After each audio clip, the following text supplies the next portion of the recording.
এক কথায় পৃথিবীটা অন্ধকারে আচ্ছন্ন হয়ে গিয়েছিল। এই পৃথিবীর মানুষগুলো বাঁচার কোনো রাস্তার পাচ্ছিল না।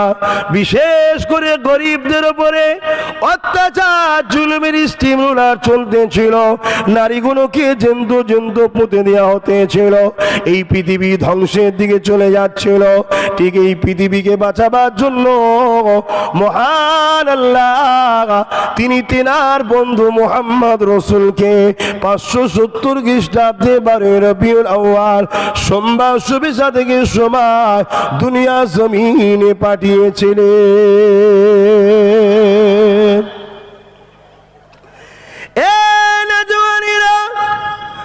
আল্লাহ নবী পৃথিবীর জমিনে এসেছে মানুষকে আল্লাহ রাস্তা দেখাবেন বলে। আল্লাহ নবী আস্তে আস্তে বড় হলেন।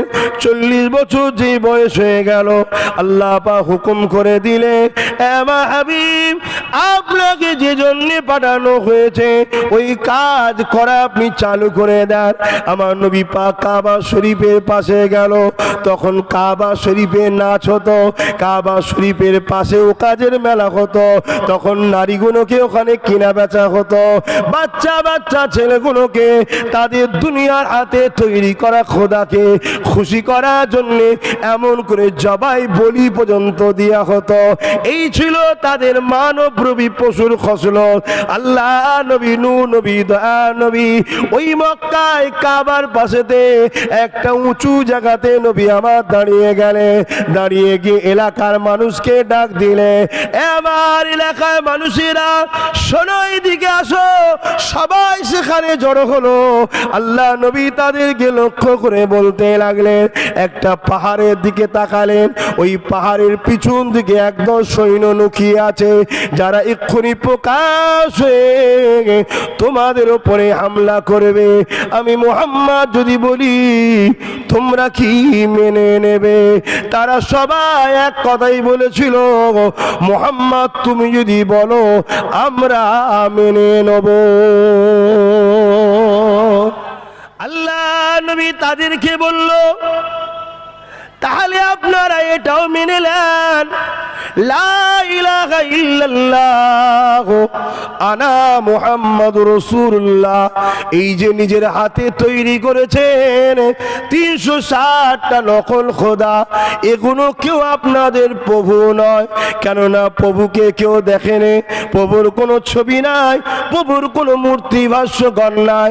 প্রভু তো তিনি লাম ইয়ালিদ ওয়া লাম ইউলাদ, যিনি কারো থেকে সৃষ্টি নয়, তিনার থেকে কেউ সৃষ্টি নয়।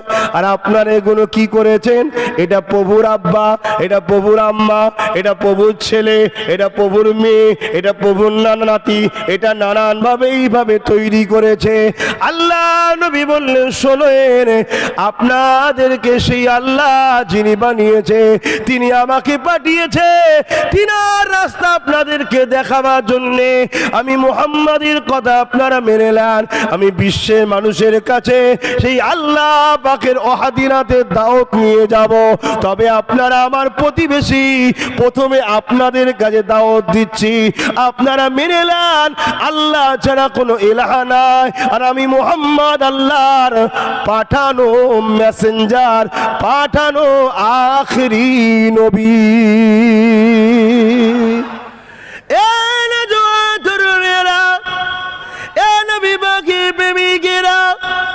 এই কথাটা যেই বললো, সঙ্গে সঙ্গে ওই জালিমেরা, মক্কার মানুষেরা, যারা নিজেদের মেয়েগুলোকে জেন্ত পুঁতে দিত, যারা নিজেদের মা বেটির সঙ্গে জুলুম অত্যাচার করত, যারা ক্ষমতার জোরে মানুষকে জুলুম অত্যাচার করত, যারা এমন করে উকাজের মেলা করে ওখানে নারী কিনা বেচা পর্যন্ত করত, তারা আমার নবীর থেকে মুখ ঘুরিয়ে নিয়ে ছোট বড় কথা বলতে বলতে চলে গেল। আল্লাহ নবী মনে দুঃখ নিয়ে পরের দিন আবার ওই কাবার জমিনে গেলেন। আল্লাহ নবী নবী এমন করে পরের দিন আবার দাওয়াত দিতে গেল। মক্কা মানুষেরা আমার নবীর সঙ্গে খারাপ ব্যবহার করে দিল। আল্লাহ নবী বড় এসে কাঁদতে লেগেছে। এ যুবকেরা, তরুণেরা, তৃতীয় দিন নবী আবার গেলেন। আল্লাহ নবী এইভাবে কষ্ট করে করে পৃথিবীর জমিনে নবী আবার আমাকে আপনাকে আল্লাহ পাকে চিনিয়েছে। সেই নবী পাকে ঋণ শোধ করতে পারবে না জিনার চেষ্টাতে আজকে ভারতবর্ষের জমিনে পশ্চিম বাংলা বারাইপুর থানার অন্তর্গত এই এলাকাতে আপনারা জন্ম নেওয়ার সাথে সাথে আপনাদের মালিককে চিনতে পেরেছে, যিনি আপনাকে কত সুন্দর করে বানালে, দুটো হাত দিলেন, জবানে কথা দিলে।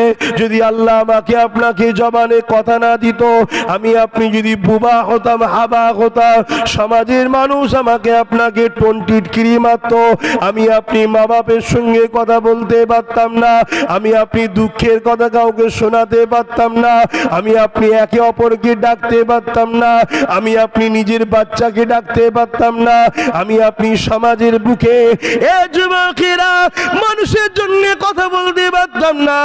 আজ আব্বাস সিদ্দিকীও যদি হাবা হতো, বুবা হতো, আপনারা আমাকে কেউ দাওয়াত করতেন না, আমি আপনাদের কাছে যে কিছু শোনাতে পারতাম না। এই জবানে যিনি কথা দিয়েছেন তিনি হলেন আমাদের মালিক। সেই মালিককে আমি আপনি চিনতে পেরেছি, এটা আমার নবী পাকের অবদান।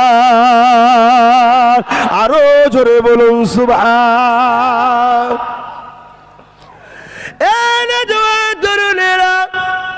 আল্লাহ পাক দয়া করে দুটো পা দিয়েছে। কেন পা দিয়েছে? বান্দাই পা দিয়ে তুমি হেঁটে হেঁটে বেড়াবে।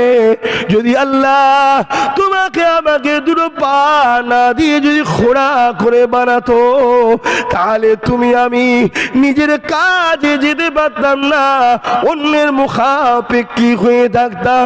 বাবার একটু বাজারে যাব, নিয়ে চলারে, বাবার একটু অমুক জায়গায় নিয়ে যাব, নিয়ে চলারে, বাবার একটু জলসায় নিয়ে চলারে, বা নিজের প্রাকৃতিক দুর্যোগে প্রয়োজনে পিশাব পায়খানা করার সময়, যাবার সময়, তখনও তোমাকে বলতে হতো মা আমাকে নিয়ে চলে না, আব্বা আমাকে নিয়ে চলে। তারা বিভিন্ন কাজের মধ্যে জড়িয়ে একদিন হয়তো বলে ফেলতো তোকে নিয়ে বড় জ্বালার মধ্যে রয়েছি। ভেবে দেখুন তো দেখি, আপনাকে যদি আপনার বাপ, আপনার মা এই পা না থাকার জন্য যদি বলে ফেলতো বড় জ্বালার মধ্যে রয়েছি, আপনার দিলটা কত ভেঙে যেত। আমার আল্লাহ এত দয়া করেছে, আপনাকে আল্লাহ খোঁড়া বানাইনে, আল্লাহ আপনাকে দুটো পা দিয়েছে। কেন পা দিয়েছে? বান্দার এই পা দিয়ে তুই নিজের প্রয়োজনের কাজে যেমন যাবি, এই পা দিয়ে তুই মসজিদে যাবি, এই পা দিয়ে তুই নামাজ পড়বি দাঁড়িয়ে দাঁড়িয়ে, এই পা দিয়ে তুই কোরআন শিখতে যাবি, এই পা দিয়ে তুই আলেমদের কাছে যাবি, এই পা দিয়ে তুই গরিবদের দেখতে যাবি, এই পা দিয়ে তুই মা বাপের কাছে যাবি, এই পা দিয়ে বান্দারে আমার কাবাতে আসবি, আমার কাবাকে তওয়াফ করে করে যাবি।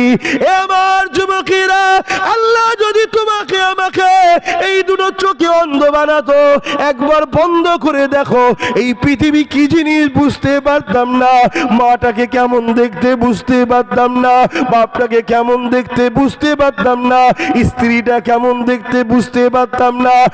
আর যখন আপনি অন্ধ হতে, আপনি এক কদম চলতেও পারতেন না, কেউ না কেউ আপনার সাহারা লাগতো, বারবার সাহারা যে দেবে, একদিন সেও বলে ফেলতো এই কানা অন্ধকে নিয়ে বড় জ্বালার মধ্যে রয়েছি।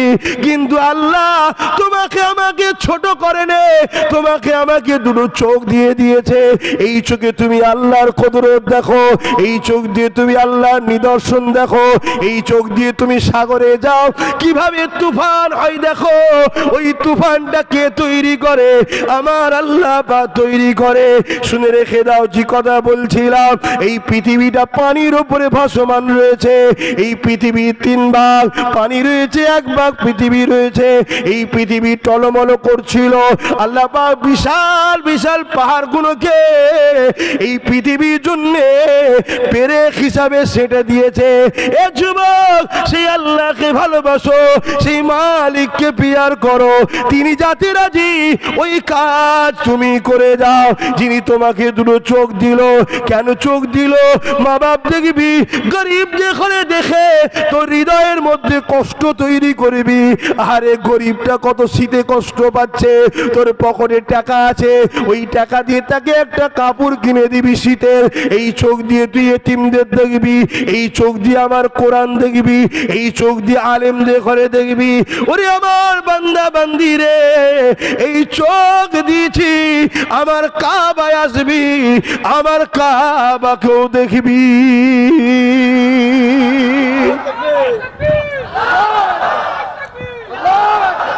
এজন্যই তো আল্লাহ দিয়েছে।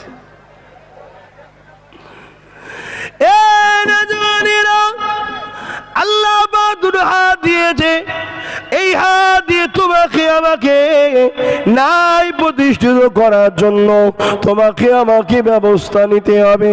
কারণ আল্লাহ কোরআনে জানিয়ে দিলেন, কুল ইন কুনতুম তুহিব্বুনাল্লাহ ফাত্তাবিউনি ইউহিব্বুকুমুল্লাহ ওয়া ইয়াগফির লাকুম যুনুবাকুম ওয়াল্লাহু গফুরুর রহিম। আল্লাহ পাক কোরআনে আরো জানাতে লেগেছে, এ দুনিয়া মানুষেরা, আমি আল্লাহ তোমাদের ঘরে শ্রেষ্ঠ উম্মত করে পাঠিয়েছি। তোমরা মাতাকুমুর রাসূল ফাকুযুহু ওয়া মা নাহাকুম আনহু ফান্তাহু। তোমরা আমার নবী যেটা আদেশ করেছে মেনে নাও, আমার নবী যেটা নিষেধ করেছে ছেড়ে দাও। এ যুবকেরা, তরুণেরা, মনে রাখে দেবেন, এই দুনিয়ার জমিনে আল্লাহ আমাদেরকে পাঠিয়েছে শান্তি প্রতিষ্ঠিত করার জন্য, অন্যায় জুলুম অত্যাচার করার জন্য নয়। কিন্তু নবী আমার জানিয়ে দিলে, লা ইয়ারহামুল্লাহু মান লা ইয়ারহামুন নাস, যে মানুষের উপরে দয়া করে না সে আল্লাহর দয়া পাবে না। আজকে মানুষ তো দূরের কথা, আমরা নিজের গ্রামবাসীর উপরেই দয়া করি না। আচ্ছা না নাই? অথচ নবী আমার জানালেন, যার কথা দ্বারা, হাত দ্বারা, ব্যবহার দ্বারা তার পাড়া প্রতিবেশী অখুশি হবে, আমি নবী জানিয়ে দিলাম সে আমার কেউ নয়, আমি রাসূল তার কেউ নয়। এই দুনিয়ার জমিনে তোমাকে আমাকে নবীর আখলাক নিতে হবে। আল্লাহ নবী জানিয়ে দিলে, যে মানুষের উপরে দয়া করে আল্লাহ পাকের দয়া সে পাবে। এখানে মুসলমান শুধু বলা নেই, মানুষ বলা আছে। সে হতে পারে হিন্দু, হতে পারে খ্রিস্টান, হতে পারে যে কোনো ধর্মে, তার উপরেও দয়া দেখাতে হবে। তাহলে মানুষের উপরে যেখানে দয়া দেখাতে হয়, সেই জায়গায় আমরা মুসলমান, আমার নবীর কলেমা পড়া উম্মতের উপরেই তো দয়া দেখাতে পারছি না। এক মুসলমান আর এক মুসলমানের বিরুদ্ধে কেস করে, এক মুসলমান আর এক মুসলমানকে হত্যা করে, এক মুসলমান আর এক মুসলমানকে জুলুম করে। কিসের জন্য করে? সামান্য দুনিয়া জমিনে ভিক্ষা পাবার জন্য, সামান্য দুনিয়া জমিনে একটু পথকে পাবার জন্য। মনে রেখে দুই জমিনের উপরে একটা রাজা ছিল, যার নাম হলো ফেরাউন। ওই ফেরাউনকে আল্লাহ ছাড় দিয়েছিল, ছেড়ে কিন্তু দেয়নি। যদি কেউ ফেরাউনকে দেখতে চায়, আজও যে দেখতে পাবে, মিশরের পিরামিডে রাখা আছে। এ যুবকেরা, ওই ফেরাউন প্রথম ছোটখাটো এলাকার ক্ষমতাশালী লোক ছিল, আস্তে আস্তে সে আর একটু বড় এলাকা দখল করলো, আর আস্তে আস্তে বাহিনী তৈরি করে আরো বড় এলাকা তৈরি করলো। আমার আল্লাহ তাকে ছাড় দিতে লাগলো। একদিন সে পৃথিবীর রাজা হয়ে গেল। কিন্তু ঠিক এমনই সময় ওই ফেরাউনের কানে একটা খবর এসে গেল। একজন জানিয়ে দিল, ফেরাউন রে, একটা বাচ্চা জন্মগ্রহণ করছে, ওই বাচ্চাটা তোর রাজত্ব ওকে মিটিয়ে দেবে।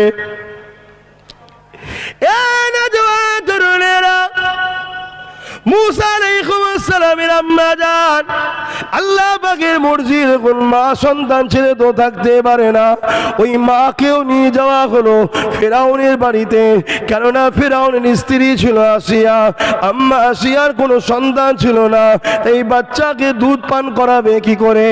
এ যুবকেরা, তাই এমন করে দুধ মা খোঁজা হলো।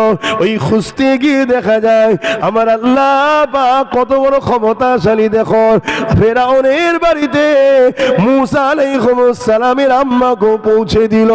মা আর বেটা এক জায়গাতেই আল্লাহ করে দিল। ফেরাউনের বাড়িতেই বসে বসে বড় হয়, কিন্তু শয়তান ফেরাউনের মাথায় একটা ঘর রয়েছে, এই বাচ্চা সেই বাচ্চা নয় তো। তরুণেরা, ফিরাউন কিন্তু চিন্তার মধ্যে রয়েছে। আর আম্মা আসিয়া আর মুসা আলাইহিস সালামকে শুধু ফিরাউনের কোলে বারবার দিয়ে আসে, যাতে করে একটা মহব্বত পয়দা হয়। এমনি তো বাচ্চা ছেলেকে সবার ভালো লাগে, সে যে কোনো বাচ্চা হোক না কেন, মুসলমানের বাচ্চা হোক আর হিন্দুর বাচ্চা হোক, যে কোনো ধর্মের বর্ণের ঘরে জন্ম নিক না কেন, বাচ্চা এমন একটা নিয়ামতের জিনিস, প্রত্যেকটা বাচ্চাকেই পছন্দ লাগে, বাচ্চাকে সবারই ভালো লাগে। সে যে কোনো ঘরে জন্ম হোক না কেন, ধনীর ঘরে হোক আর গরিবের ঘরে হোক, পীরের ঘরে হোক আর আম মানুষের ঘরে হোক, বাচ্চা সবার কাছে প্রিয়। তাই ফেরাউনের কোলে বারবার দিয়ে আসে, যাতে করে ফেরাউনের একটা মহব্বত তৈরি হয় মুসার উপরে। কিন্তু ফেরাউন কোলে তলিয়ে বসে ঠিকই, কিন্তু তার দিমাগ একটা কথা বলে, এটা তো সেই বাচ্চা নয়। গণককার বলেছিল একটা বাচ্চা আসছে আমার জুলুমের সাম্রাজ্যকে মিটিয়ে দেবে। তাই ফেরাউন বড় চিন্তার মধ্যে রয়েছে। একদিন দরবারে বিচার করতে বসেছে। ফেরাউন তো রাজা, বিচার এসেছে। ওই বিচারে একজন ধনী লোকের সঙ্গে একটা গরিবের বিচার হচ্ছে। মন দিয়ে শুনবেন, গরিবকে ঘৃণা শুধু আজকে নয়, যুগ যুগ ধরে করা হয়। গরিবকে অবহেলা শুধু আজকে নয়, যুগ যুগ ধরে হয়ে আসছে। এ গরিবেরা, চিন্তা করো না, চিন্তা করো না। কেউ যদি তোমাদের পক্ষে নাও থাকে, তোমাদের সৃষ্টিকর্তা মহান আল্লাহ তোমাদের ভালোবাসে। কেননা কিয়ামতের দিনে গরিবদের করে আল্লাহ সাহায্য করবে। ওই দিনে তো গরিবদেরই সাহায্য চলবে। ধনীদের থেকে 500 বছর আগে গরিবরা জান্নাতে যাবে। দুনিয়ায় না 70 বছর ধরে, 80 বছর ধরে ধনীরা একটু ভালো মন্দ খাবে, তুমি না একটু ডাল ভাত খেলে, সে না একটু মাছ গোশ খেলো, দুনিয়ায় 60-70 বছর খাবে। মুসলমান ঘরে ছেলে মেয়েরা যুগে যুগে যুগে এইরকম জালিম বাদশা এসেছে, আল্লাহ পাক তাদেরকে মিটিয়ে দিয়েছে। এ যুবকেরা, তরুণীরা, বাবেরা, আমার নবী পাকের সময়ের কথাই দেখো, তখন এসেছিল এমনকি আবু জিল, উতবা, সাইবারা, তারাও দুনিয়া জমিনেতে অনেক অত্যাচার করেছিল, অনেক জুলুম করেছিল। এ যুবকেরা, আপনারা সবাই হয়তো নাম শুনেছেন হযরতে বেলাল রাদিয়াল্লাহু তাআলা। এমন করে তিনি হাবশি দেশের মানুষ ছিল, এখন যেটা সাউথ আফ্রিকা পড়ছে, ওই জায়গার মানুষ ছিল। তৎকালীন সময় গরিবদের ঘরে কিনা বেচা করা হতো, নতুন করে এই প্ল্যান আবার তৈরি হচ্ছে। হযরত বেলালকে এমন করে মক্কার বাজারে নিলামে তোলা হলো। হযরত বেলালকে উমাইয়া নামে একজন শাসক ছিল, তখনকার সময়ে তারা ক্ষমতায় ছিল। বেলালকে খরিদ করে নিল, খরিদ করে ঘরে নিয়ে গেল। ঘরে নিয়ে যে বেলালের দ্বারা সে কাজ কাম করায় আর বেঁচে থাকার মতো শুধু খাওয়ায়। বেলালের উপরে অত্যাচার জুলুম হয়। একদিন বেলালের কানে চলে এলো আব্দুল্লাহর বেটা মুহাম্মদ বলে একজন, তিনি ঘোষণা দিয়েছে আখিরি মেসেঞ্জার, আখিরি নবী, তিনি এসেছে আল্লাহর সৃষ্টিগুলোকে জালিমদের হাত থেকে বাঁচাতে। এই খবরটা পেয়ে বেলাল আমার নবী দিবানা হয়ে গেলে, আমার নবীকে নবী বলে, এক আল্লাহকে আল্লাহ বলে দিল থেকে আমার নবীর দলে নাম লিখিয়ে দিলে। তরুণেরা, নামাজের জন্য মূল জায়গাটা বলছি, লম্বা বলার সময় নেই। এ যুবকেরা, হযরতে বেলাল যখন আমার আল্লাহকে আল্লাহ বলে, নবীকে নবী বলে, ইনসাফ ইনসানিয়াতের খাতাতে নামটা লিখিয়ে দিলে, এই খবরটা দুনিয়ার মনিব এমন করে উমাইয়ার কানে খবর চলে গেল। উমাইয়া বেলালকে ডেকেছে, এ বেলাল, শুনলাম নাকি তুমি আমাদের দল ছেড়ে দিয়ে মুহাম্মাদের দলে চলে গেছো। হযরতে বেলাল চিন্তা করতে লেগেছে, আমি যদি সত্য কথা বলে দিই, এ জালিম আমাকে মেরে ফেলবে, এ জালিম আমাকে অত্যাচার করবে, এ জালিম আমাকে কতল পাগল করে দেবে। আর যদি মিথ্যা কথা বলি, আমি যে দলের নাম লিখেছি ওই দলে তো মিথ্যা কথা বলা যায় না, তাহলে কেমন করে আমার আল্লাহ মানা হলো, কেমন করে নবী মানা হলো? না না না না, আমার জান যাই চলে যাক, আমি মিথ্যা কথা বলে আল্লাহ ও নবীর বিরোধী হব না। তাই বেলাল বলতে লাগলো, এ আমার দুনিয়ার মনিব উমাইয়া শোনো, হ্যাঁ তুমি যা শোনেছো সত্য শোনেছ, আমি মুহাম্মাদের দলে চলে গেছি। এ যুবকেরা, তরুণেরা, উমাইয়া রেগে লাল হয়ে গেল। এ বেলাল, এখনো সময় আছে, তুমি এমন করে ফিরে আসো, নাই তোমাকে অনেক জুলুম করা হবে। বেলাল বলেছিল, আমার জান পর্যন্ত চলে যাও, কিন্তু আমি আল্লাহ ও নবীকে ছাড়বো না। কেন? আল্লাহ ও নবী মানবতার কথা বলে, ইনসাফের কথা বলে, ইনসানিয়াতের কথা বলে, মনুষ্যত্বের কথা বলে, প্রেমের কথা বলে, ভালোবাসার কথা বলে, আদর্শের কথা বলে। তোমরা তো মানুষকে জুলুম করো, তোমরা তো মানুষকে অত্যাচার করো, তোমরা ক্ষমতার জোরে মানুষকে কিন্তু দাসী বানিয়ে দিয়েছো। আর আমার মুহাম্মদ বলে, দাসত্ব প্রথা চলবে না, আমরা সবাই এক আল্লাহর সৃষ্টি, আল্লাহ ছাড়া কেউ কারো ওপরে খোদাইত্ব করতে পারবে না। এ যুবকের এই কথা শুনে উমাইয়া বেলালের গলায় দড়ি, কোমরে বেড়ি লাগিয়ে, পায়ে শিকল দিয়ে টেনে টেনে নিয়ে গিয়ে মক্কার বাজারে দাঁড় করিয়ে দিল। কেন? বাজারে নিয়ে গেলে ভিড় হবে, ভিড়ের সামনে মারলে বাকি যারা এখনো মনে মনে করছে মুহাম্মদকে মেনে নেবে, তারা ভয় খেয়ে যাবে আর মুহাম্মাদের দলে যাবে না। আজকের দিনও খেয়াল করে দেখো, যারা বদমাইশি করে ছেড়ে দিয়ে ন্যায়ের পক্ষে যাচ্ছে, হয় তাদের নামে কেস হচ্ছে, নাই তাদেরকে মারা হচ্ছে, তাদের উপরে অত্যাচার হচ্ছে, এটাকে সমাজে দেখানো হচ্ছে, যাতে করে বাকি লোকেরা যারা রয়েছে এরা যেন সাহস করে আগিয়ে না যায়। বাবারে, যাবার দরকার নেই, কেস হয়ে যাবে। কিন্তু মনে রাখবে, দুনিয়ার জমিনে তুমি কতদিন বাঁচবে, কতদিন তুমি অন্যায়কারীদের সঙ্গে থাকবে? আল্লাহর কাছে তোমাকে তো একদিন ফিরে যেতে হবে। সেদিন তোমার আমার আল্লাহ যখন জিজ্ঞাসা করবে, ওরে আমার বান্দারে, ওরে আমার বান্দিরে, জমিনটা আমার ছিল, অন্যায়কারীদের সাথ কেন দিয়েছিলি? তোকে আমি আল্লাহ বানিয়েছিলাম, জালিমদের কেন সাথ দিয়েছিলি? আমি আল্লাহ তোকে ক্ষমতা দিয়েছিলাম, কেন তুই মুখ বন্ধ করে অত্যাচারীদের পিছনে ঘুরেছিলি? ওই দিন কি জবাবটা দেবে? এ যুবকেরা, বেলালকে দেখে শিক্ষা নাও। মক্কার বাজারে নিয়ে চলে আসলো, বেলালের উপরে অত্যাচার শুরু হয়ে গেল, চতুর্দিক থেকে লোক ঘিরে ফেলেছে। সবাই জিজ্ঞাসা করে, উমাইয়া রে, কেন তুই তোর গোলামটাকে মারছি? কি অন্যায় করেছে? উমাইয়া বলতে লেগেছে, বেলাল আমাদের দল ছেড়ে দিয়ে মুহাম্মাদের দলে চলে গেছে। বেলাল কোনো চোর ছিল না, বেলাল কোনো মিথ্যাবাদী ছিল না, বেলাল কোনো ধর্ষণকারী ছিল না, বেলাল কোনো অত্যাচারীকারী ছিল না, তারপরও মারা হচ্ছে কেন?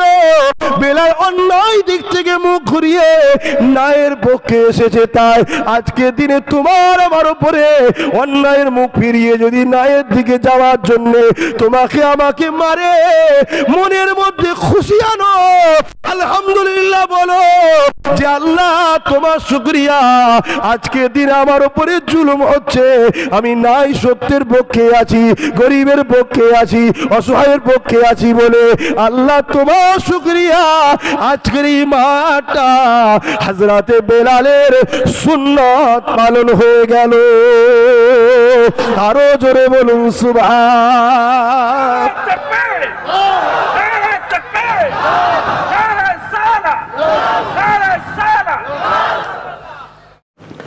ওই খ্রিস্টান ধর্মগুরুটা আল্লাহ নবী চাচা জানের ওই কাফেলাটাকে দাঁড় করিয়ে দিল। দাঁড় করিয়ে দিবার পরে বলতে লাগলো, অনেক দূর তো আপনারা যাবেন সফরে, শাম দেশে বিজনেসের জন্য, ব্যবসার জন্য যাবেন। যদি আপনাদের জন্য আমি দাওয়াত দিই, তাহলে কি একটু দাওয়াত কবুল করবে?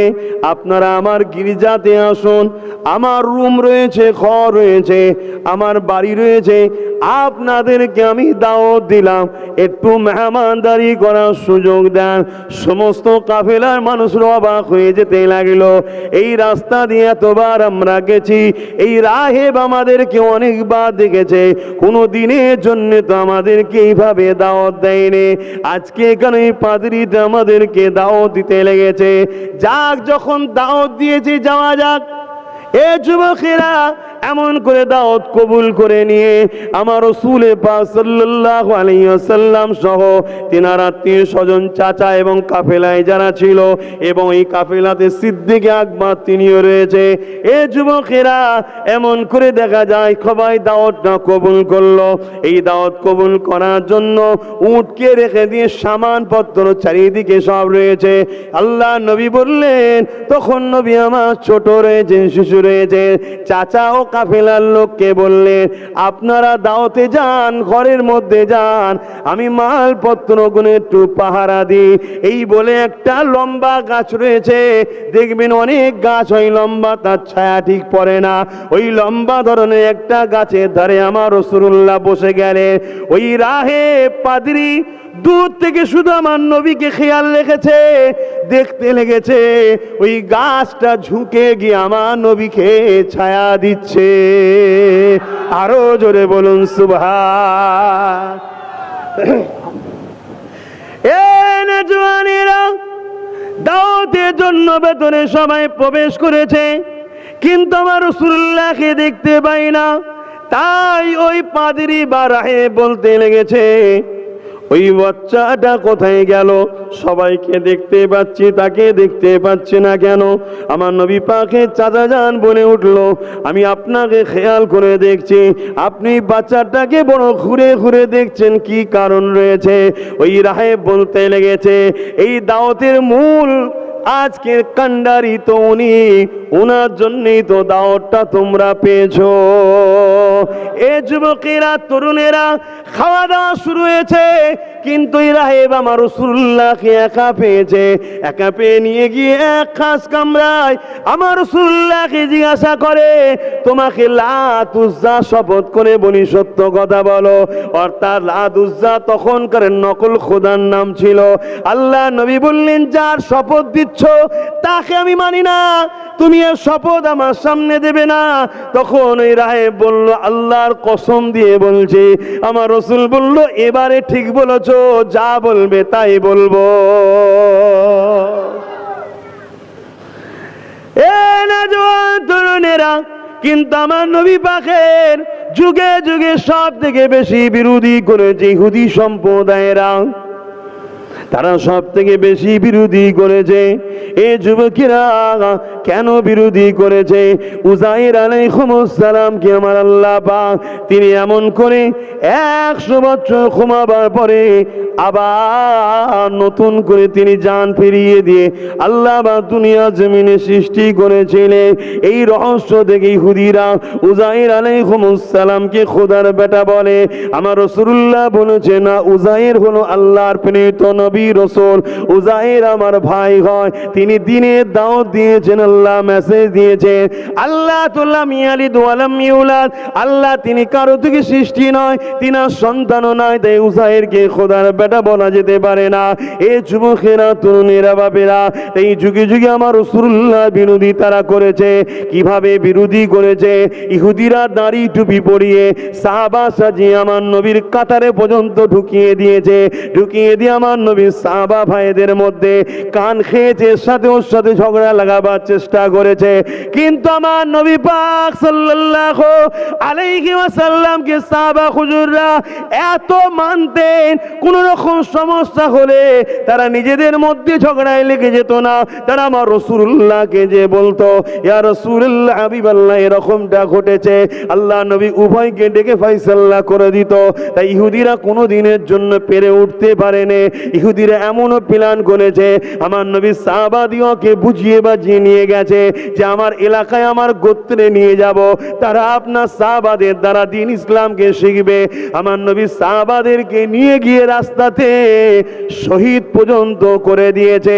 এ যুবকেরা, তরুণেরা, বাপেরা, তাই আজকের দিনও পৃথিবী জুড়ে আমার নবী পাকের বিরুদ্ধে ষড়যন্ত্র এখনো চালাচ্ছে। একদল দাড়িওয়ালা টুপিওয়ালা দিয়ে আমার নবী পাকের শান মর্যাদাকে ছোট করতে চাইছে, আমার নবী পাককে আমাদের মতো মানুষ বলতে চাইছে, আমার নবী পাককে মরে গেছে বলতে লাগছে, আমার নবী পাকের মিলাদুন নবী করা যাবে না বলতে লেগেছে, আমার নবী পাকের মিলাদের দিনটাকে ঈদ বলা যাবে না বলতে লেগেছে, আমার নবী পাকের আগমনের দিনটাকে সব থেকে বড় ঈদ, এই ঈদটাও বলা যাবে না বলতে লেগেছে। আমার নবী পাককে সাধারণ মানুষের সঙ্গে তুলনা করছে, আমার নবী পাকের জ্ঞান এলেম নিয়ে চর্চা করতে লেগেছে। কেউ বলছে আমার নবী গায়েবের খবর জানে না, আবার কেউ বলছে আমার নবী নাকি লেখাপড়া জানতো না। মনে রাখবেন, আজ যখন দাড়ি টুপি রেখে এইভাবে আমার নবীকে ছোট করে, এদের বিরুদ্ধে কিন্তু আমরা কথা বলি না, কিন্তু এদেরই কথাগুলোকে নিয়ে যখন অন্য কোন ধর্মের লোক সেজে কেউ যখন আমার নবীর সামনে বলবে, তখন কিন্তু আমরা রাস্তায় নেমে যাই আন্দোলন করতে। বাবেরা, নজওয়ান, তরুণেরা, আল্লাহ নবী, নূহ নবী, দয়া নবী দুনিয়া জমিনে এসে আস্তে আস্তে বড় হলে 40 বছর যখন নবী পাকের বয়স হয়ে গেল, আল্লাহ নবী দেখতে লাগলেন ছেলেরা নিজের মায়ের সঙ্গে নোংরা কাজ করছে, বাপেরা নিজের বেটির সঙ্গে নোংরা কাজ করছে, এমনকি জেন্ত পুঁতে দিচ্ছে। সমাজের মাতব্বর গুণ গরিব ঘরের ছেলে মেয়েদিওকে রাখরানি চাকরানি বানিয়ে রেখেছে। এমন করে 360টা খোদার উপাসনা করে তাদের কাছে গরিবের ঘরের বাচ্চাদেরকে জবাই করা হচ্ছে। এই রকম নোংরার অবস্থা দেখে আল্লাহ নবী তাদেরকে বারণ করলো, বাবারা খবরদার এগুলো করো না, তোমাদের মালিক হলো একজন, যিনি তোমাদেরকে গরিব বড় লোক সব মিলিয়ে বানিয়েছে, যাতে করে বড় লোকদের পরীক্ষা নেবে গরিবদেরকে কেমন ভালোবাসে, গরিবদের পরীক্ষা নেবে গরিব হওয়ার পরে সবরটা কেমন করে থাকে। এইভাবে তিনি নারী পুরুষ বানিয়েছে, তোমাদের মধ্যে থেকে সংসার জীবন হবে, ওই সংসার জীবন ছাড়া বাকি নারীদেরকে সম্মান শ্রদ্ধা করতে হবে। আল্লাহ নবী এইভাবে তাদেরকে শিখাতে লেগেছে, মায়ের সঙ্গে জুলুম করো না, বাপের সঙ্গে জুলুম করো না, এ দুনিয়ার বাপেরা মেয়েগুলোকে জেন্ত পুঁতে দিও না। নারী ভোগের জিনিস নয়, নারী মা হয়, বেটি হয়, বোন হয়, আবার নারী তোমাদের মধ্যে থেকে একজন কারো প্রজার সঙ্গে জুড়া আছে, স্ত্রী হবে, ওই স্ত্রী শুধু স্বামীর সম্পদ হবে, অন্য কারো হবে না। এইভাবে আল্লাহ নবী যখন বুঝায়, তৎকালীন সময় আবু জেহেল, উতবা, সাইব, আবু লাহাব যারা দুনিয়ার মানুষকে গোলাম বানিয়ে দিয়েছিল, এই নকল খোদাকে দেখিয়ে এক আল্লাহর সাথে সরিয়ে দিয়েছিল, তারা দেখতে লাগলো যে আমাদের ভণ্ডমির দোকান বন্ধ হয়ে যাবে। কেননা আমার নবী পাকের মেসেজ যখন চতুর্দিকে যায়, আবু বকর সিদ্দিক মেনে নিল, একটার পর একটা মানতে একদিন হযরত ওমর ফারুক তিনি আমার রাসূলুল্লাহকে মেনে নিল। এমনকি দেখা যায় হাবশী দেশের ওই হযরত বেলাল হুজুর তিনি আমার রাসূলকে মেনে নিল। এইভাবে নবী পাকের দিকে লোক আসতে লেগেছে। আবু জেহেল, উতবা, সাইবা দেখতে লাগলো মুহাম্মদকে রুকা না যায়, মানুষের যে প্রভু সেজে বসে আছে, মানুষকে যে আমাদের গোলাম বানিয়ে রেখেছি, এখনো বন্ধ হয়ে যাবে। আমাদের ধোঁকা দিবা, ভণ্ডমি করা, ধর্মের ঠিক দেওয়া, ধর্মের দোহাই দিয়ে যে দোকানদারি চালাচ্ছে, এগুলো বন্ধ হয়ে যাবে। তাই আবু জেহেল আমার রাসূল পাকের বিরোধী করেছিল। এই বিরোধী করার সময় দুনিয়ার লোককে আবু জেহেল বোঝাতে লেগেছিল যে মুহাম্মদ একজন জাদুকর।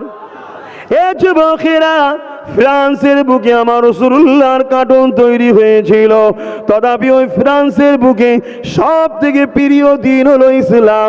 মানুষ দলে দলে আমেরিকা বলেন, ব্রিটেন বলেন, পশ্চিমা দুনিয়ার দিকে তাকিয়ে দেখে, দলে দলে মানুষ ইমানে নূরের কলেমা পড়ে ইসলামের ছায়া তলে আমার রাসূলুল্লাহর প্রেমিক হয়ে যাচ্ছে। এ নওজোয়ান তরুণেরা, তাই আজকে দুনিয়ায় কম্পিটিশন শুরু হয়েছে কি করে মুহাম্মাদের সম্বন্ধে সমাজকে ভুল বোঝানো যায়। যেমন আবু জেহেল চেষ্টা করেছিল, যখন উকাজের একটা মেলা হতো মক্কায়, সে চেষ্টা করেছিল সমাজের মানুষকে বাড়ি দড়ির গোড়ায় গোড়ায় প্রতিটা রাস্তার মোড়ে মোড়ে লোক বসিয়ে দিয়েছিল। বিশ্ব থেকে লোক আসছে মেলাতে, উকাজের মেলায়, আর সবাই লোককে ধরে ধরে বলে মুহাম্মাদের কাছে যাবে না, কেন মুহাম্মদ একজন জাদুকর, নাউজুবিল্লাহ। এ যুবকেরা এইভাবে বলতে থাকে, কিন্তু সত্যকে কখনো লুকিয়ে রাখা যায় না। আমার নবী এমন একটা সত্য, এখন রাত এর থেকেও সত্য আমার রাসূল। এ যুবকেরা, তরুণেরা, বাপেরা, তাই আমার নবী পাকের বিষয় যখন বলতে লাগলো যে মুহাম্মদ জাদুকর যাবে না, যে শুনেছে সেই বলছে চল একবার যে দেখি কে মুহাম্মদ, যে দেখি। আর আমার নবীর কাছে যখনই গেছে, আমার নবী বলছে খবরদার বাবা, গরিবদের উপরে জুলুম করো না বাবা, মা বাপকে ভালোবাসো বাবা, এতিমের মাল ছেড়ে নিও না বাবা, এক আল্লাহ ছাড়া দ্বিতীয় কারো উপাসনা করো না বাবা। মানুষ কখনো মানুষের খোদা হতে পারে না, কোনো মানুষের কাছে মাথা নত করবে না, মাথা নত একমাত্র আল্লাহর কাছে হবে। এইভাবে নবী আমার থেকে ইনসাফ শিখায়, ইনসানিয়াতের কথা শোনায়, ন্যায়ের কথা শোনায়। তারা বলতে লেগেছে পাগল তো, জাদুকর তো আবু জেহেল, আরে মুহাম্মাদের মতো মানুষ তো হতে পারে না। তারা আমার নবী পাকের দিবানা হয়ে কলেমা পড়ে মুসলমান হয়ে যায়। আরো জোরে বলুন সুবহান। অনেকে এমনও কথা বলে আল্লাহ নবী, নূর নবী, দয়া নবী, ইলম কালাম ছিল না, বলুন নাউজুবিল্লাহ। আবার অনেকে এমনও বলে আল্লাহ নবী নাকি নিরক্ষর ছিল, জ্ঞান ছিল না, পড়াশোনা ছিল না, কোন রকম ভাবে তিনি লিখতে পড়তে জানতেন না। এই কথাটা কারা বলছে? এ যুবকেরা, দাড়িওয়ালা টুপিওয়ালা বক্তা মনি সাহেবই বলছে, যাদেরকে আমরাই দাওয়াত করে হালুয়া রুটি খাওয়াই।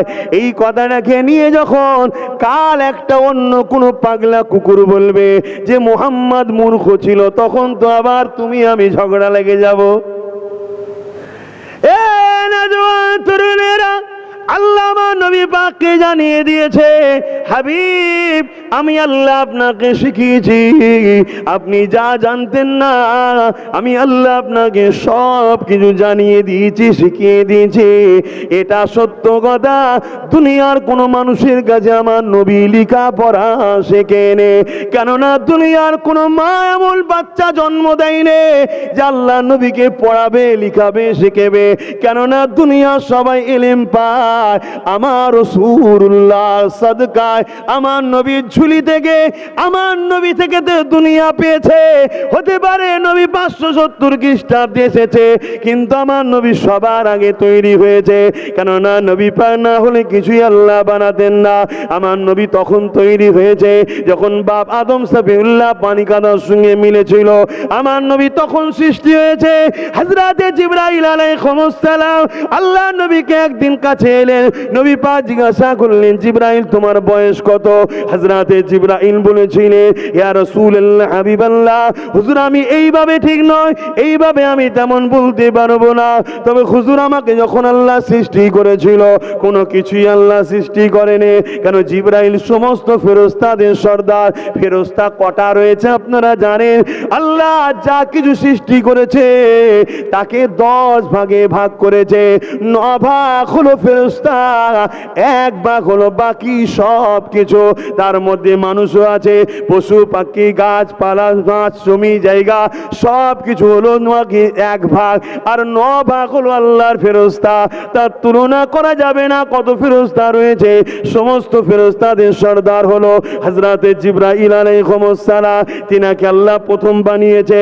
তিনি বলতে লেগেছে, আমি যখন সৃষ্টি হলাম কোনো কিছুই ছিল না, আল্লাহ পাকের আরশে আজিম ছিল, ওই আরশে আজিমে একটা নূরের পর্দা ছিল, ওই পর্দার ভেতরে একটা নূরের তারার চমক আমি দেখেছিলাম, যেটা দেখার পর আমি বড় দিবানা হয়ে গেলাম। দেখার জন্য বড় অপেক্ষা করতে লাগলাম। 70,000 বছর পর আবার ওই তারাটার চমক দেখলাম, আবার দেখার জন্য দিবানা হলাম। আবার 70,000 বছর পর চমক দেখলাম। ইয়া রাসূলুল্লাহ হে, ইয়া হাবিবাল্লাহ, ওই তারাটা 70,000 বছর পর পর একবার করে প্রকাশিত হয়। ওই তারাটাকে আমি 72,000 বার দেখেছি। আল্লাহ নবী বলল, জিবরাইল শোনো, ওই তারাটা হলো তোমার নবী মুহাম্মদুর রাসূল। আরো জোরে বলুন সুবহান। এখনো সময় আছে, এখনো সময় আছে। ভাবো ভাবো না, এমন একটা দিন আসবে, 3 বছর আগে যা বলে গেছে আজ ঘটছে, এখন যা বলে যাচ্ছে, এমন একটা দিন আসবে তখন ভেবেও আর কিছু করার থাকবে না। তখন ভেবেও আর কিছু করার থাকবে না। মনে রাখবেন, একদা কারো ক্ষতি করার জন্যে নয়, এই একদা কাউকে আঘাত দিবার জন্যে নয়। কারণ ইসলামে ক্ষতি করাটা, আঘাত দেওয়াটা হারাম। ইসলামে অন্যায় করা, জুলুম করাটা হারাম। তাহলে একতা কিসের? এই একতা হলো নিজের অস্তিত্বকে টিকাবার জন্য, নিজের বাচ্চার ভবিষ্যৎকে সুন্দর করার জন্য, নিজেকে মাথা তুলে বাঁচার জন্য। কেননা যে কোনো জিনিস মজবুত করে যেটা পুঁতা থাকে সেটাকে কেউ তুলে ফেলে দিতে পারে না।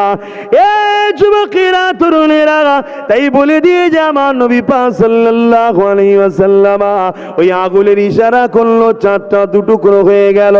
এমন করে হাবিবি আমিনী দেখে অবাক হয়ে গেল। হাবিবি আমিনী শুধু একা দেখেনি, আমার ভারতের জমিনে কেরলের একজন রাজা ছিল, নাম হলো চিরামান বাদশাহ রাজা। সে ওই সময় খোলা আকাশের নিচে বসেছিল, আকাশের চাঁদ 2 টুকরো হচ্ছে। ওই চিরামান রাজা সে এমন করে বসে বসে দেখছে, চাঁদ 2 টুকরো দেখে বড় ঘাবড়ে যায়, তারিখটাকে নোট করে রাখে। এ যুবকেরা, হযরতে মালিক হুজুর যখন কেরলে বিজনেসের সিলসিলাতে আসে, হযরতে মালিক হুজুরকে জিজ্ঞাসা করেছিল, এমন করে চাঁদ একদিন 2 টুকরো হতে দেখেছিলাম, তোমরা তো আসমানি কিতাবের জ্ঞান রাখো, বলো তো দেখি কি রহস্য হয়েছে? হযরতে মালিক হুজুর বলেছিল, ওটা তো আমাদের নবী নূর নবী, দয়া নবীকে এক জাদুকর পরীক্ষা নিতে চেয়েছিল, ওয়াকিয়াটা বলল, তাই তিনি আগুনের ইশারা করতে চাঁদ এটা 2 টুকরো হয়ে গিয়েছিল। এই চেরামান রাজা, কেরালার যিনি রাজা ছিলেন, তিনি তখন বলতে লাগলে, তিনাকে পাবো কোথায়? বলল তিনি মক্কায় রয়েছে। তাই দেরি না করে সোজা রওনা দিলেন মক্কায়। আমার নবীর কদমে নিজের জীবনকে কুরবান করে ঈমানের কলেমা পড়ে মুসলমান হয়ে যায়। আরো জোরে বলুন সুবহান। ইয়া রাসূলুল্লাহ, আল্লাহু আকবার। সেখানে একটা মসজিদও করেছে উনি, সেই মসজিদ আছে এখনো। আলহামদুলিল্লাহ, বছরে গেছিলাম, ওই কেরলে মসজিদে নামাজও পড়েছি। কথা কিছু মাথায় ঢুকছে। হযরত আদম আলাইহিস সালাম 1 তারিখে নিজের ছেলেকে বললেন, বাবা ছেলে, তুমি আল্লাহ দরবারে দোয়া চাও, জান্নাত থেকে যেন খানা আল্লাহ পাক পাঠায়। তবে যখন তুমি দোয়া চাইবে, মুহাম্মদ রাসূলুল্লাহর ওসিলা দিয়ে দোয়াটা চাইবে। হযরত আদম আলাইহিস সালাম যখন এই কথাটা বললেন, তিনার সন্তান হযরত শীস আলাইহিস সালাম বলতে লাগলেন, আব্বা জান, আপনি একটা নবী রাসূল, আমি একটা নবী রাসূল করে আল্লাহ পাঠিয়েছে, আর একজনের ওসিলা দিয়ে দোয়া চাইতে বলছেন, তিনি কে? এ যুবকেরা, তরুণেরা, হযরত আদম আলাইহিস সালাম বললেন, শোনো বাবা ছেলে শীস, জিনাকে না বানালে আমি আদমকে আল্লাহ বানাতো না এবং তোমাকেও বানাতো না। তিনি আল্লাহর প্যারা মুহাম্মাদুর রাসূলুল্লাহ।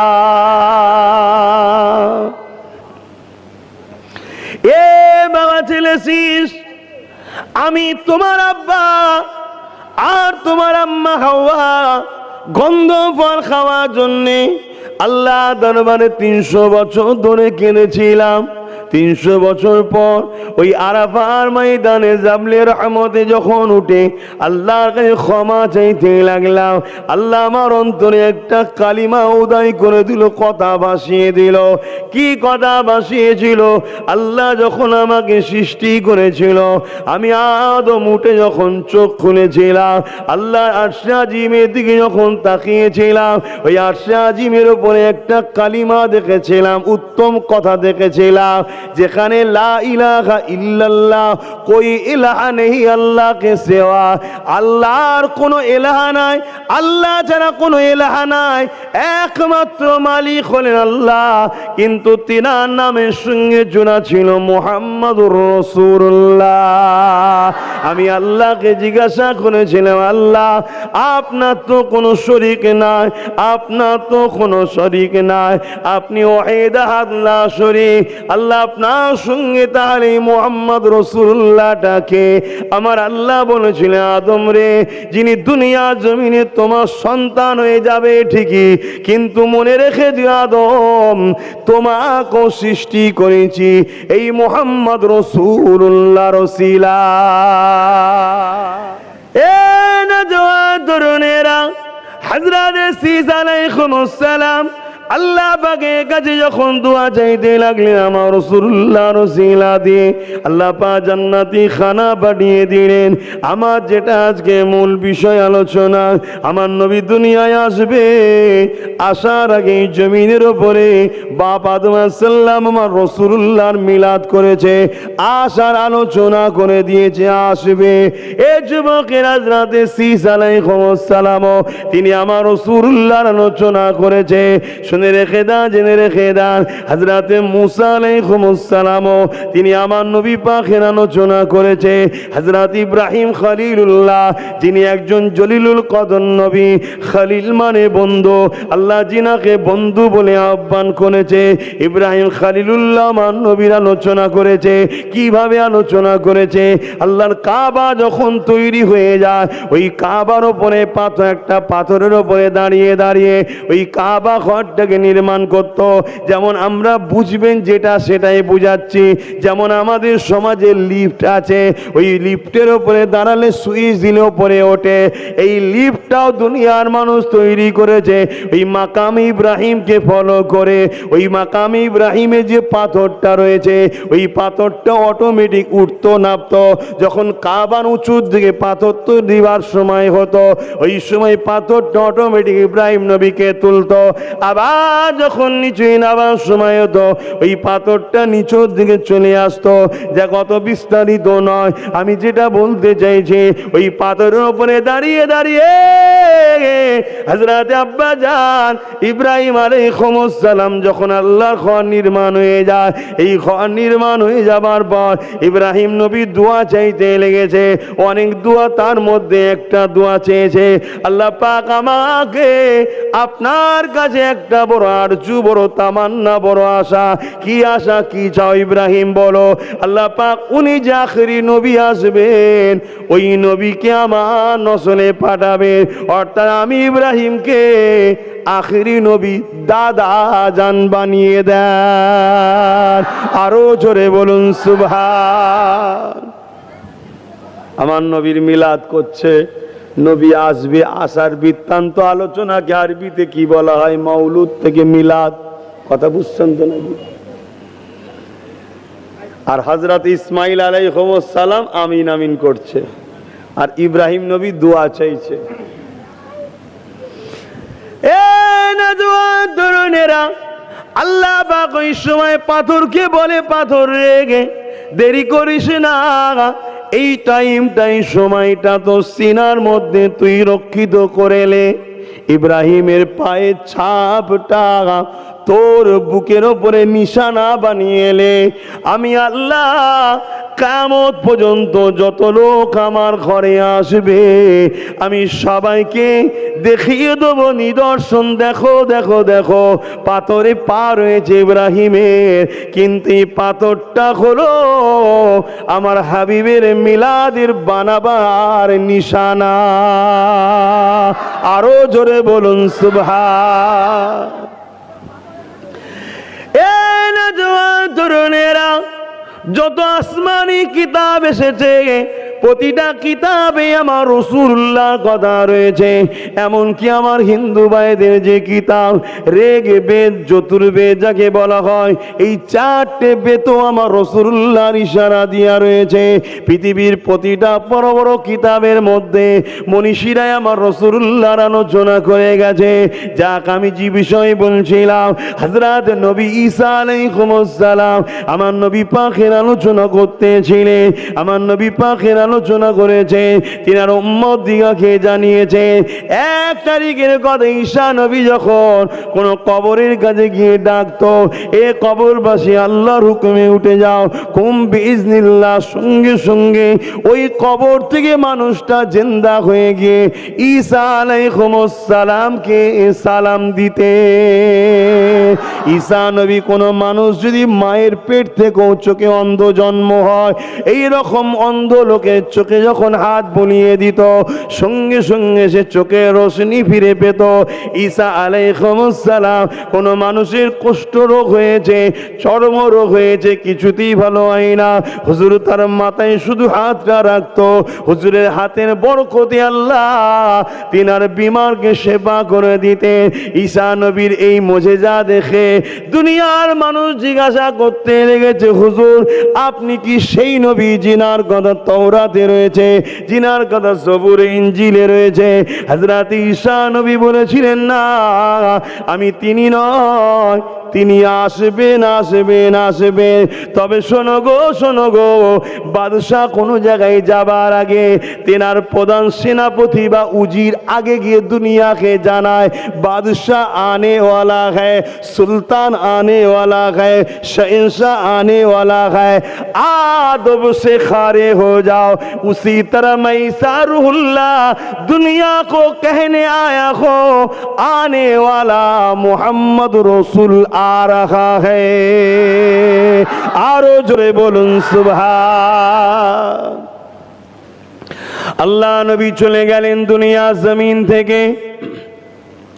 চলে যাবার পর মুসাইলামাতুল কাজ্জাব নামে একটা ব্যক্তি, সে নবী দাবি করে ফেলল। আল্লাহ কোরআনে যেখানে বললেন, ওয়ালাকির রাসূলুল্লাহ ওয়া খাতামান নবিয়্যিন, মা কানা মুহাম্মাদুন আবা আহাদিম মির রিজালিকুম ওয়ালাকির রাসূলুল্লাহ ওয়া খাতামান নবিয়্যিন, আমার নবী পাক হলো শেষ নবী, আর কোন নবী আসবে না। সেই জায়গায় মুসাইলামাতুল কাজ্জাব খাতমে নবুয়াতের বিরোধী করে নিজেকে নবী দাবি করে দিল। এই যুবকেরা, তরুণেরা, হযরত আবু বকর সিদ্দিক আউয়াল খলিফা, তখন তিনি এমন করে খলিফাতুল মুসলিমিন হয়েছে, তিনি মদিনার নববীতে সাহাবা হুজুরদেরকে ডাক দিলেন, সবাইকে নিয়ে আলোচনা বসে গেল।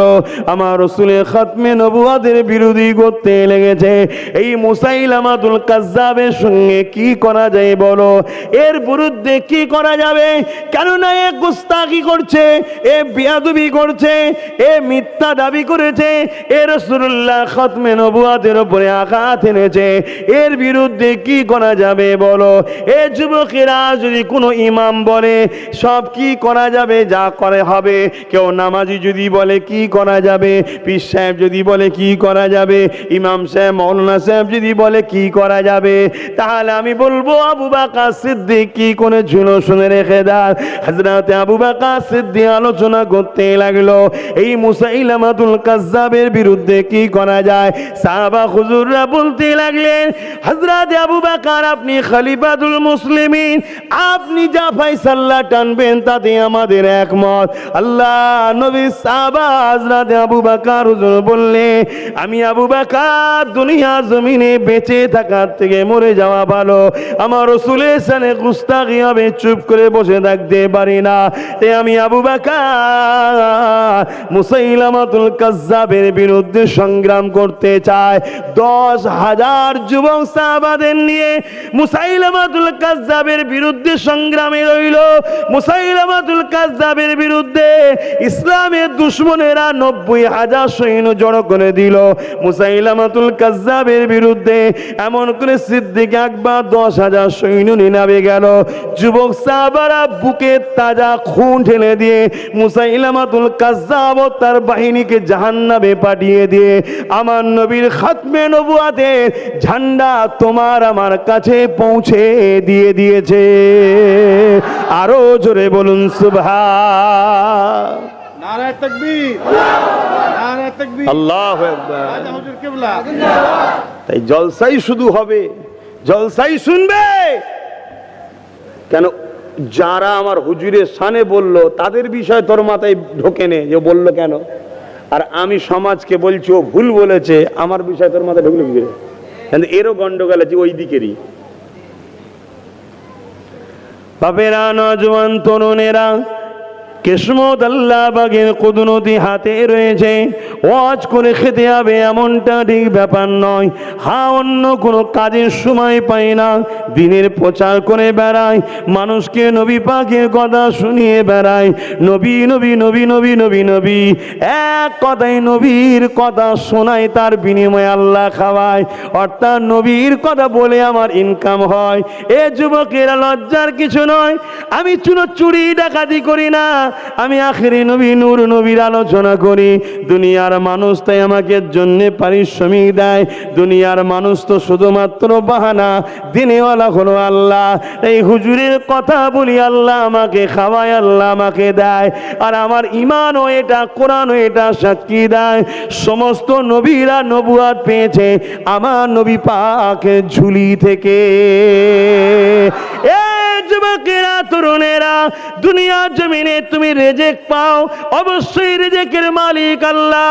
ইয়া রাজ্জাক, ইয়া আল্লাহ, কোনো সন্দেহ নাই। কিন্তু মনে রাখবেন, ডাইরেক্ট রিজিক তোমার কাছে আসে না। এই রিজিকটা আমার রাসূলুল্লাহ দরবারে আসে। নবী থেকে কায়নাত দুনিয়ার জমিনে বন্টন হয়। তাই বুখারী হাদিসের মধ্যে রাসূল জানিয়ে দিলে, আনা কাসিমুন আল্লাহ ইউতি, বেশাক দেনেওয়ালা বানানেওয়ালা সব কিছুর মালিক হলো আল্লাহ, কিন্তু সব কিছু বন্টন হয় আমি রাসূল আমার থেকে। এ যুবকেরা, তরুণেরা, আজ আমাদের রুজি এত ছোট হয়ে গেছে কেন? আজ আমাদের কিসমত এত ছোট হয়ে গেছে কেন? আমাদের সঙ্গে হুজুরের দরবারের যোগাযোগ কমে গেছে, মোহাব্বতের সম্পর্ক কমে গেছে, আদবের সম্পর্ক কমে গেছে। হুজুরের জন্য যেভাবে সাহাবা হুজুররা জান নিসার করত, ওই জায়গাতে আমাদের ভাটা পড়ে গেছে। তাই তো আমাদের আজ এই সমস্যা তৈরি হয়েছে। 250 কোটি থাকার পরও পৃথিবীর জমিনে সর্বদিকে তাকিয়ে দেখো, লিবিয়ায় মার খাচ্ছি আমরা, সিরিয়ায় মার খাচ্ছি আমরা, মিশরে মার খাচ্ছি আমরা, তুরস্কে মার খাচ্ছি আমরা, ইরাকে মার খাচ্ছি আমরা, মিশরে মার খাচ্ছি আমরা, ভারতবর্ষ মার খাচ্ছি আমরা। অথচ ভারতবর্ষের দ্বিতীয় বৃহত্তম সংখ্যা হলো আমরা, তারপরেও কিন্তু আমরা মার খাচ্ছি। এই ভারতের বিভিন্ন রাজ্য মার খাচ্ছি আমরা। এর কারণ হলো একটাই, হুজুরের সঙ্গে মহাব্বত আদবের সম্পর্ক ডিফেক্ট হয়েছে। হুজুরের সঙ্গে মহাব্বত আদবের সম্পর্ক দূরত্ব তৈরি হয়েছে, এই জন্যেই তো মার খাচ্ছি। আর মনে রাখবেন, বদরের জমিনে মাত্র 313 জন ছিল, তাদের হাতে ঢাল তরোয়াল তীর বললাম কিছুই ছিল না। অপরদিকে 1000 যারা সন্ত্রাস জালিম ছিল, তাদের হাতে সব কিছু ছিল, তথাপিও 1000 মিটে গেছে 313 জনের কাছে। 313 জন কিছু না থেকেও নবীর প্রেম আদব ইমানের জোরে জিতে গেছে। আরো জোরে বলুন সুবহান।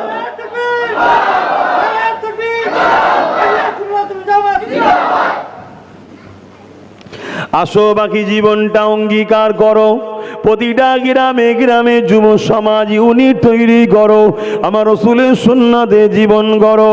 বাঁচবে রসুলের জন্যে, মরবে রসুল্লাহর জন্যে। বাকি যতটা দিন আছে, হুজুর নামাজ পছন্দ করে, নামাজের মধ্যে জিন্দগি কাটাও।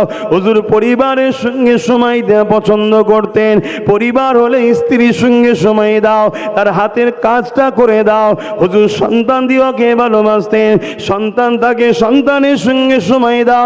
হুজুর পাড়া প্রতিবেশীর সঙ্গে মুআমিলাত কথাবার্তা বলতে ভালোবাসতেন, পাড়া প্রতিবেশীর সঙ্গে সৎ ব্যবহার করতে ভালোবাসতেন, পাড়া প্রতিবেশীর সঙ্গে মিঠা কথা বলতে ভালোবাসতেন।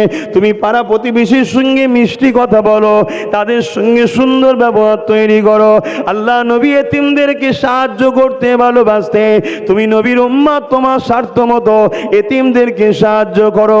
আল্লাহ নবী গরিবদের পাশে দাঁড়ানো পছন্দ করতে, তুমি তোমার স্বার্থ মতো গরিবদের পাশে দাঁড়াও। আল্লাহ নবী যেখানে কোনো মজলুমের উপরে আঘাত হয়েছে, নবী ওই মজলুমের পাশে গিয়ে জালিমের বিরুদ্ধে লড়াই করেছে।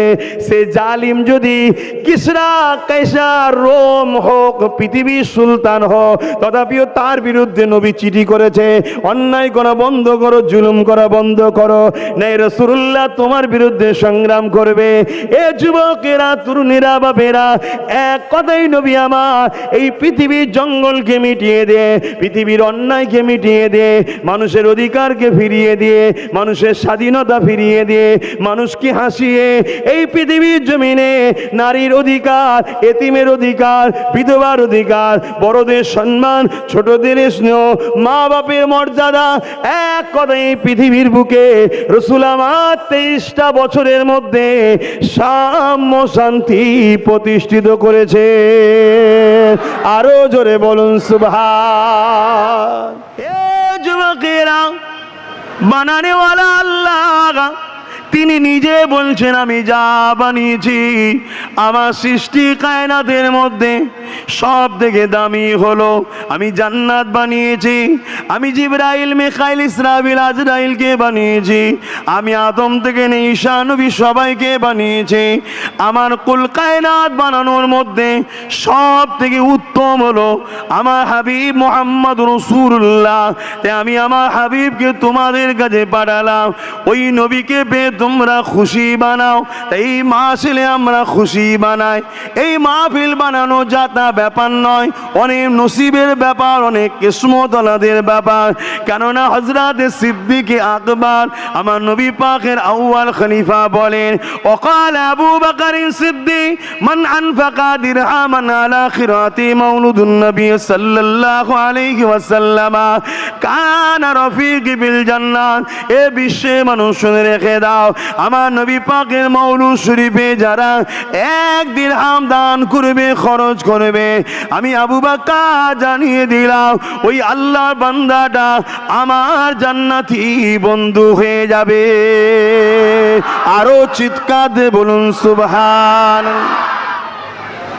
এরকম একটা জায়গায় আল্লাহ বসিয়েছে, আমরা খুশি না বেজার গো?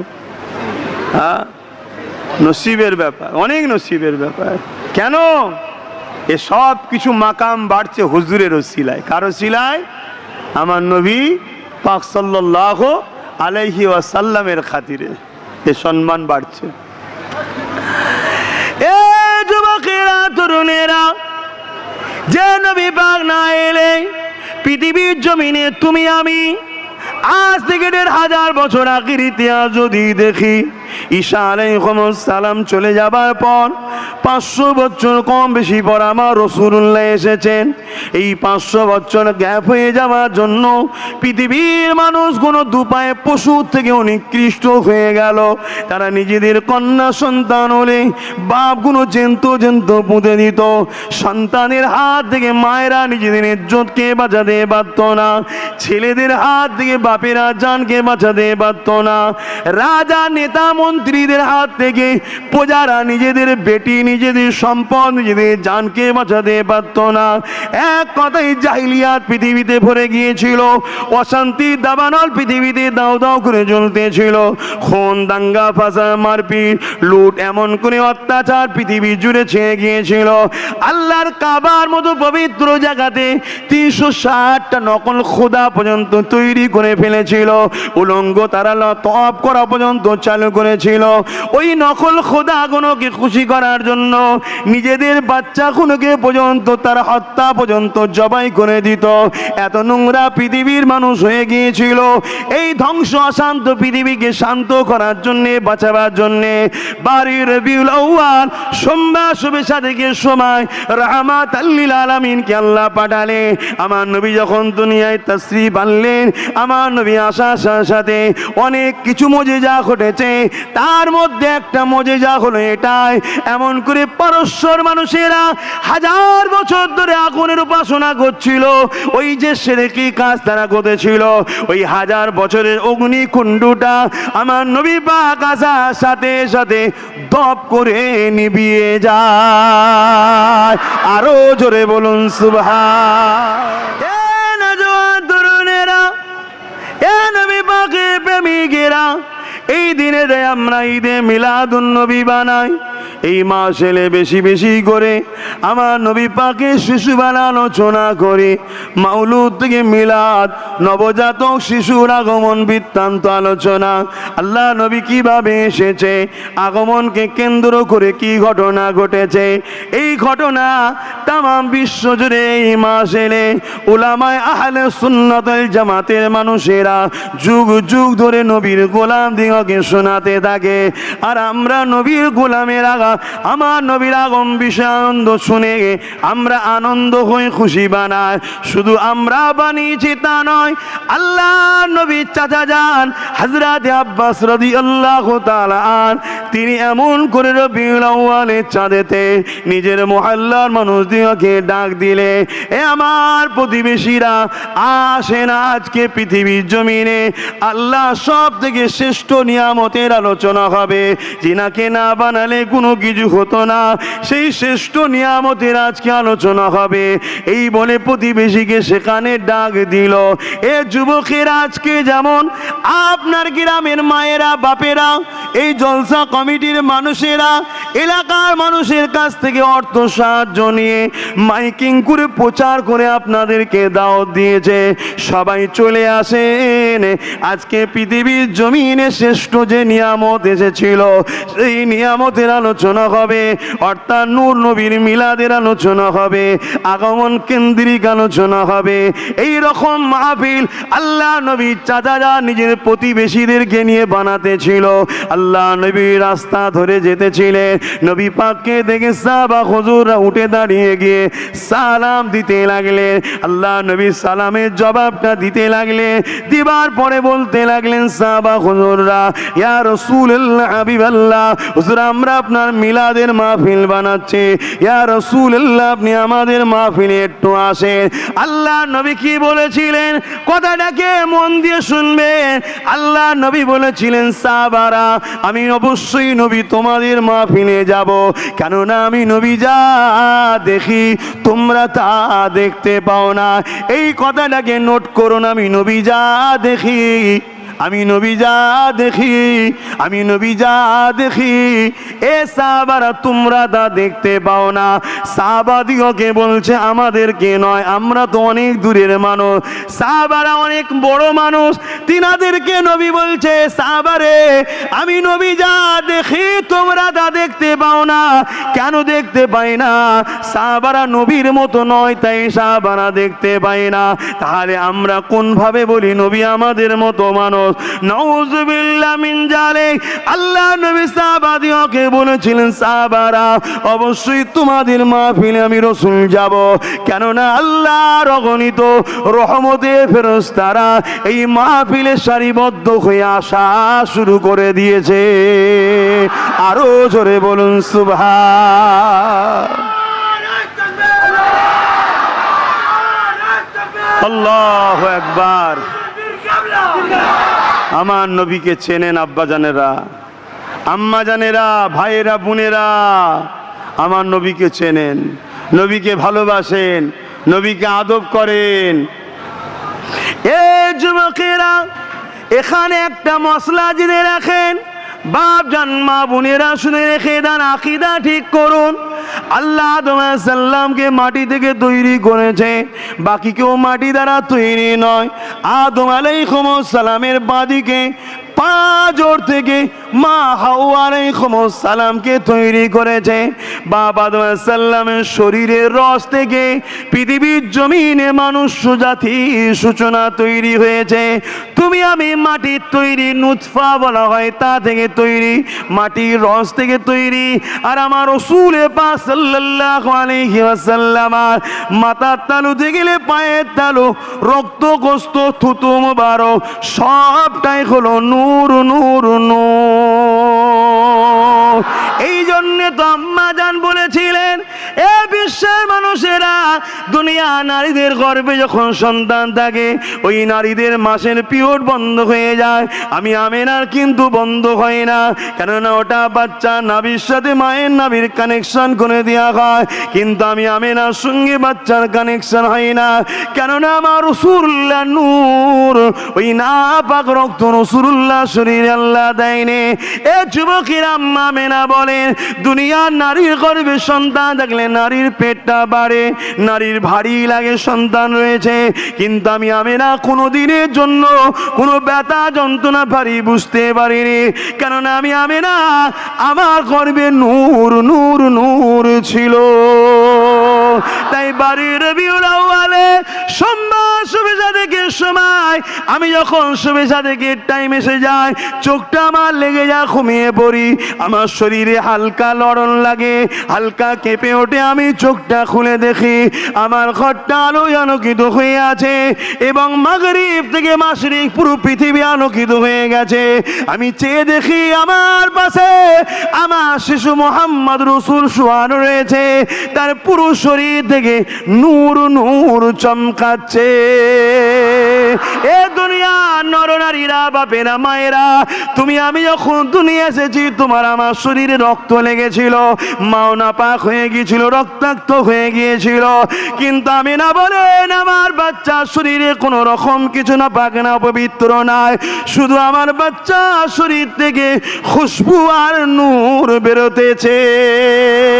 কিছুক্ষণ পরে দেখি আমার ঘরটা কুয়াশার মতো অন্ধকার হয়ে গেল, আমি আমেনা ঘাবড়ে গেলাম, গায়েবী আওয়াজ যে আমেনা চিন্তা করো না, সাইয়্যিদুল মুরসালিনকে পুরো পৃথিবী কায়নাত ঘুরিয়ে দেখানো হচ্ছে।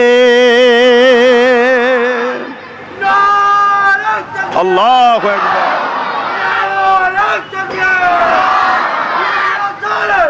বাপ আমার, ভাই আমার, এই আলোচনায় আপনাদের অসুবিধা হচ্ছে না তো? দিল বলছে না তো যে কোনো শুনে কি করব? যদি বলে জানবেন দিলে জন্ডিস আছে, ইমানে খাতরা হয়ে গেছে বাপ, কলেমায় রদ্দ কফুর পরে নতুন করে ইসলাম কবুল করতে হবে বাপ, ভাই, মা, বোন, এটা শরিয়াত বলছি, নেবেন নেবেন, না নেবেন না নেবেন, আমি আপনার কাছে কৈফিয়ত নেব না, কৈফিয়ত আল্লাহ নেবে। বাবেরা, নওজোয়ান তরুণেরা, আদম আলাইহিস সালামের মাধ্যম দিয়ে শীস আলাইহিস সালাম, শীস আলাইহিস সালামের মাধ্যম দিয়ে নবীদের মাধ্যমে আস্তে আস্তে আস্তে আস্তে আল্লাহ পাক আমার নবী পাকের নূর মুবারককে হযরত ইব্রাহিম খলিলুল্লাহর কপাল মুবারকে পাঠিয়ে দিল। ইব্রাহিম নবীর কপাল থেকে, পুস্ত থেকে, পেশিনা থেকে হযরত ঈসা, হযরত ইসমাঈল আলাইহিস সালামের কপাল মুবারকে চলে আসলো। ওখান থেকে আস্তে আস্তে আস্তে আস্তে আমার নবী পাকের দাদা হযরত আব্দুল মুতালিবের পেশিনাতে চলে আসলো। হযরত আব্দুল মুতালিবের পেশিনা থেকে ওনার ছোট সাহেবজাদা হযরত আব্দুল্লাহ হুজুরের পেশিনাতে চলে আসলো। হযরত আব্দুল্লাহ হুজুরের সঙ্গে আম্মা আমিনা হুজুরের বিবাহ হয়ে গেল। বিবাহ হওয়ার পরে ওই নূরে মুহাম্মদ রাসূল আম্মা জান আমিনা হুজুরের পবিত্র রেহম মুবারকে চলে গেল। ওই রেহম মুবারক থেকে 12 রবিউল আউয়াল সোমবার শুভেচ্ছা থেকে সময় এই পৃথিবীকে ধন্য করে আমার রাসূলুল্লাহ দুনিয়ায় তাশরীফ এনেছিলেন। এ যুবকেরা, তরুণীরা, বাপেরা, আমার নবী পাক নূর নবী, দয়ার নবী দুদুমা হযরতে হালিমার ঘরে যখন আমার রাসূল গেলেন, নবী তখন শিশু নবী রয়েছেন, ছোট নবী, শিশু নবী, হযরতে নবী পাক সাল্লাল্লাহু আলাইহি সাল্লাম হযরতে হালিমা হুজুরের ঘরে রয়েছে। হযরতে হালিমা হুজুরের এক কন্যা ছিল, সুয়াইবা তিনার নাম। তিনি এমন করে বলতে লেগেছে, আমি মুহাম্মদ রাসূলকে এক চাঁদনি রাতে, পূর্ণিমা রাতে, চৌদুবী চাঁদ, পুরো চাঁদ যেদিন ওঠে, আমি কোলে করে করে নিয়ে বাইরে বেরিয়েছিলাম, আমি অবাক হয়ে গেলাম, আমার মুহাম্মদ সাল্লাল্লাহু আলাইহি ওয়াসাল্লাম শিশু নবী আমার কোলে রয়েছে, আকাশের দিকে আঙুলটা তুলে দিয়ে এমন করে মুচকে মুচকে আসে আর হাত লাড়াতে লেগেছে। আমি আকাশের দিকে তাকিয়ে অবাক হয়ে গেলাম।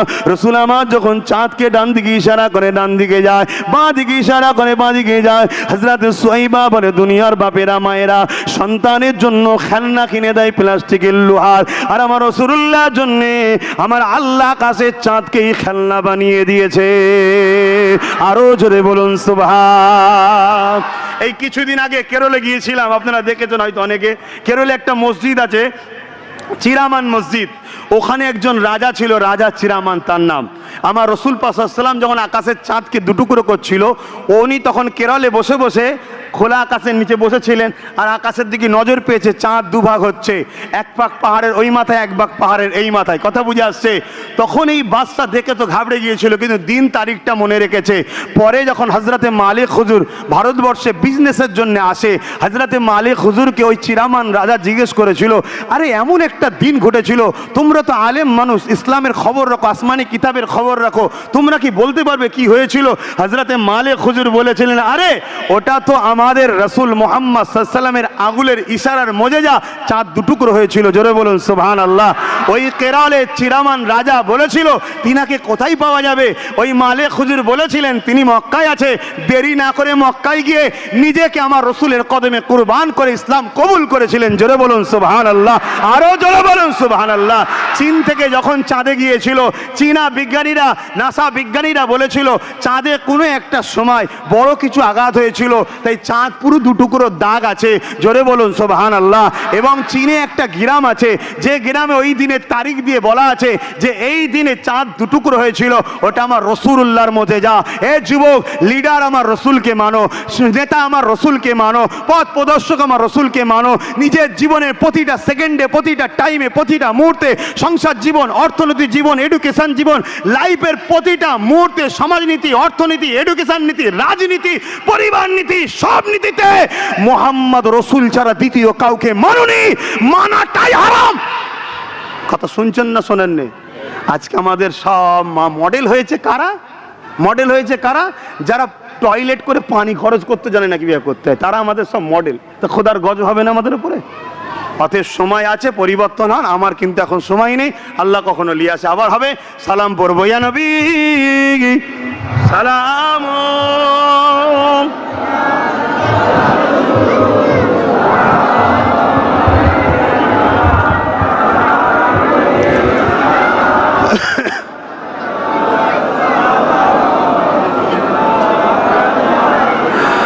طلع البدر علينا من شنيات الوداع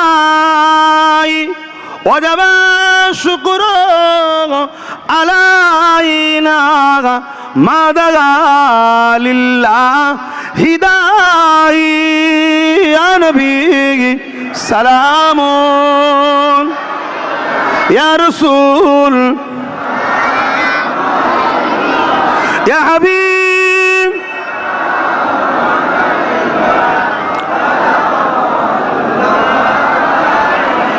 কঠিন হাসরের দিনে কি আছে মোদের কপালে, গুনাহগার উম্মাহ আতো আপনার লইবেন সঙ্গে মাহশরে। নবী সালাম ইয়া রাসূল সালাম।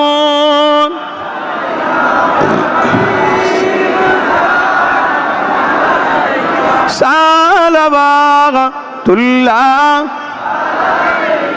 সকলে গায়ে গায়ে বসুন। বালাগাল উলা বিকামালিহি কাসাবাত দুজা বিজামালিহি হাসানাত জামিউ সালিহি সাল্লু আলাইহি ওয়া আলিহি আল্লাহুম্মা সাল্লি আলা